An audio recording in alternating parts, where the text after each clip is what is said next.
Welcome to another episode of Come to Work with Me. I'm Audrey, and before we get started, I'd like to acknowledge the traditional owners of the land on which we all meet from today, and we acknowledge their elders past, present, and emerging. And I'd also like to welcome today's guest, which is, of course, Christine.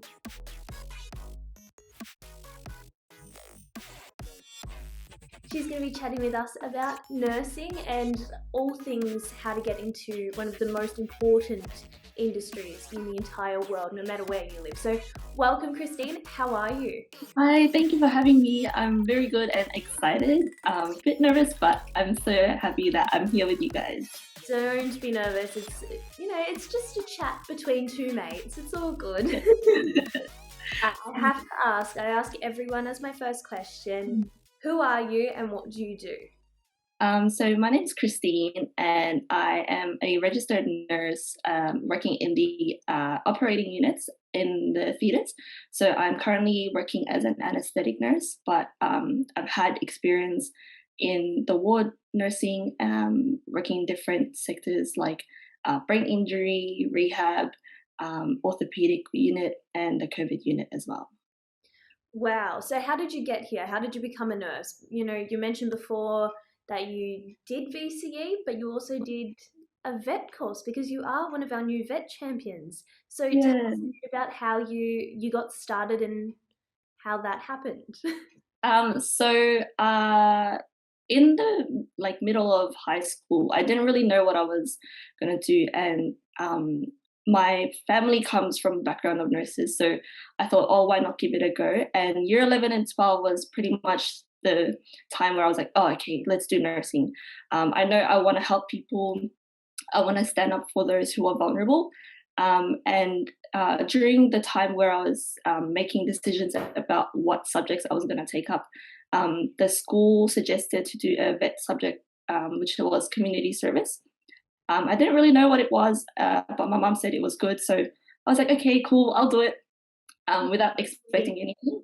Mum's And what's best. yeah, mums know what's best. So yeah, I took the vet subject of community service for year 11 and 12, and I was able to have a work experience where we went to a place for people who are classified as disabled, but they're actually out there working as well and are employed. So I saw that there was such a big stigma around disabled people, and but they're actually more able than just like how we are.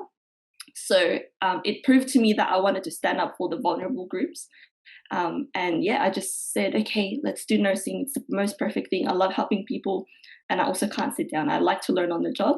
So yeah, I chose nursing, and here I am. Amazing. So what would your advice be to students at the moment who are in their year 11 and 12 and they may be considering nursing? What would your advice be to them? Where should they start? So my advice would be just to kind of really reflect on what your passion is and what your goal is. I think it's an important part of the job because, to be honest, nursing is a challenging job, but it's your passion, your motivation on why you want to do nursing that will keep you going every day. Even though you've had a bad day, you go home and then you say, it's just been a bad day. And your passion keeps your drive going. So yeah, just really reflect on why you want to do it. I encourage you guys to do it. It's a great job. But yeah, it's something that we are passionate about. And so yeah, just find out where your passion is, and go from there. And has the industry changed much pre-COVID to sort of now? Yes. How have you found working through the middle of a pandemic?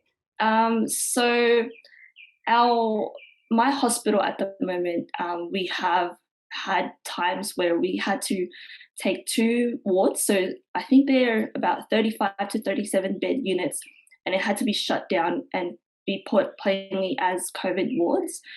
So we get everyone who have been exposed to COVID as a primary contact, and also those who also have being tested positive. And then we have our ICU that is divided into two units. So you've got your ICU unit that's for non-COVID related patients, and you've got your COVID related patients that are, needing that extra care for them in the ICU. So, and then it changes the whole hospital as well, because you're trying to find beds for other patients that are coming in sick but not COVID related. So it's being like prepared more than normal for what's going to come in through our doors. And we have been prepared pre-COVID, but because of the whole pandemic, we had to step it up a notch and say, okay, this is how we're going to divide it, because at the end of the day, we need to keep our patients safe and ourselves safe as well, because we do go home to our families and we want to lessen the exposure as well. So, and you have all these protocols.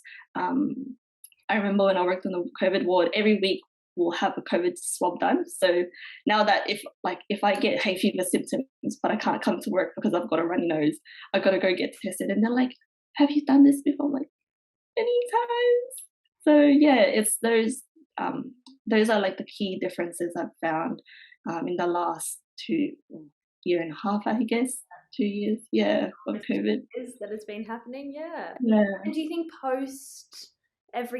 not post COVID, because COVID is not going away, but after we get out of this lockdown, do you think for students coming into nursing, this is something that they'll also be trained up on? It's the new norm. They won't be changing it anytime soon. And students can choose to maybe look more into, as you said, there are so many different aspects of being a nurse and different jobs you can do. So is that something that students could choose to be on those front lines looking after people? Yes, excuse me. So I believe most hospitals do give the option of working in the COVID units, but obviously because of the rising cases, we just have to jump in. We can't discriminate between who we look after. We have to look after them and put their safety first. So, which the good thing about it is that most of us just put our hands up. We're like, okay, because this is why we have done our jobs. This is why we have chosen our profession. And I think in terms of students now and when they become fully pledged nurses, it just gives you an opportunity to improve on your assessment skills for your patients, because like I've been saying, their safety is our number one priority. So you get trained on how to look after them. You get what's called a supernumerary time when you apply at the hospitals and you're new. You get supernumerary time where you're following a nurse around. They'll teach you pretty much what you already know, but more hands-on. And yeah, you're able to grow your skills as you go. So I think, yeah, it's a great opportunity. I'm very thankful that I have been able to work on the COVID ward as a nurse there, looking after the patients and the vulnerable. Because without that, like looking at it from a positive light, it's really refined my skills, and it's something that I'm thankful for in terms of as a clinical professional. But obviously, it is difficult, and we just keep going. All the nurses keep each other motivated and encourage each other. We have really good teamwork. So yeah, I think that's one thing that makes it all like that little bit more bearable during the difficult times. Yeah. Amazing. You guys are doing such great work. Now let's talk a little bit about the nurses course itself. So how many years is it? Is it uni? Is it TAFE? That sort of thing. Tell us a bit about your studying experience. So I personally did 3 years of uni. So right after high school, I studied 3 years of the Bachelor of Nursing. But there is another pathway to get into nursing. So if you can do it through TAFE, but it'll just have to be through diploma first, which is an 18-month course. And then after that, you're able to work as a nurse as well. And you'll be classified as an enrolled nurse.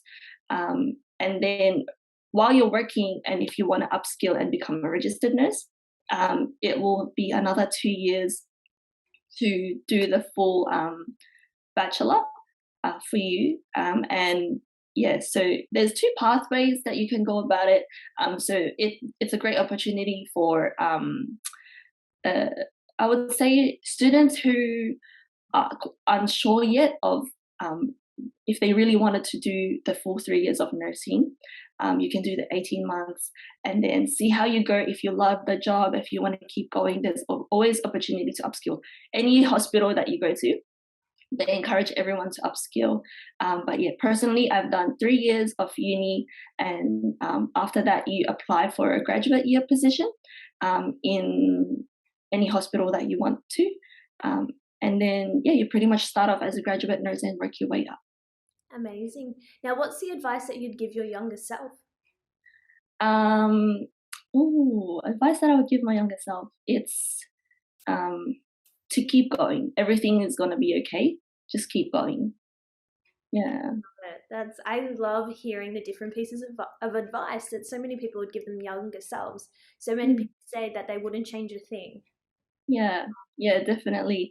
It's I think it all becomes it's blurry at the start when you're put into that situation, but when you pass that challenge, everything becomes colorful, and then you just keep growing, you just keep shining brighter. And you know, not gonna lie, there are times that myself or other nurses that I know, we want to give up, but at the end of it all, it all becomes uh, like it's an accomplishment that cannot be bought with money. Mhm. And it's something that we will always hold for ourselves, and enjoy for the rest of our lives, especially for me. So it just everything will become colorful. Just keep going, pretty much. Yeah. Amazing. And to finish up, what is your craziest story with nursing? What's the craziest thing you've seen or done? Okay, I thought of two. Is it okay to share two? Go for it.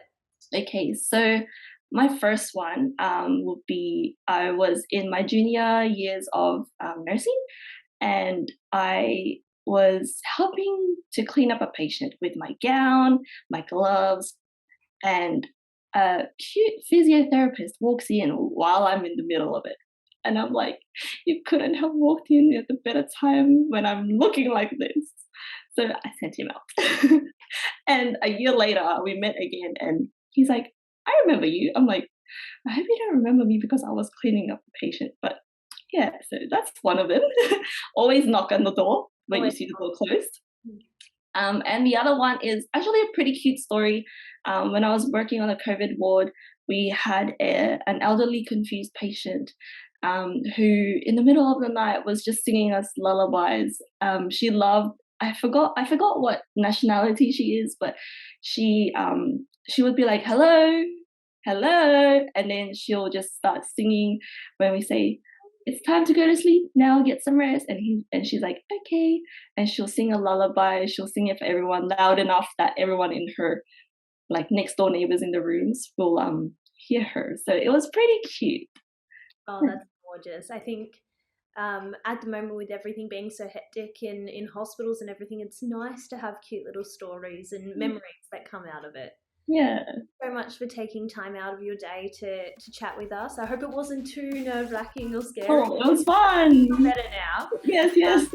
I say this every week. We could keep talking and learning so much about nursing, but of course, if people are interested in having another chat with you, you can go out to schools or get on Zoom. So definitely check out Vet Champions online and see if they can come and have a chat to you guys at your school or to your class over Zoom. Lesson plans, videos, everything is available on the Vic Lens website. Thank you so much. It's been great to learn about nursing, and if you are slightly interested, go out and check it out because there is such a huge need for nurses at the moment.